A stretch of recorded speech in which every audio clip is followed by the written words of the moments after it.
So guys, this is my garden.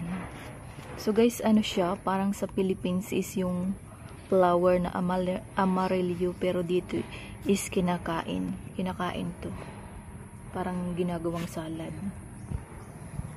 So ayan, meron tayong chili.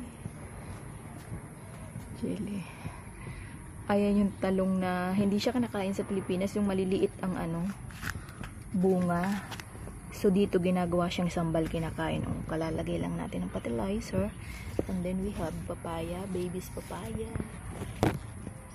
So ayan, palipas na ang ating talong. Palipas. Ayan, super dami niya guys, yung parang na yan. Ang dami nating sili. So guys, look at nyo. Meron tayong yellow ginger. Ayan, meron pa ding talong. So guys, look at nyo siya. Ang taba. Diba parang flowers lang siya sa Pinas. Pero dito kinakain yan. So ayan. So dito lang yan sa tabi ng ating bahay.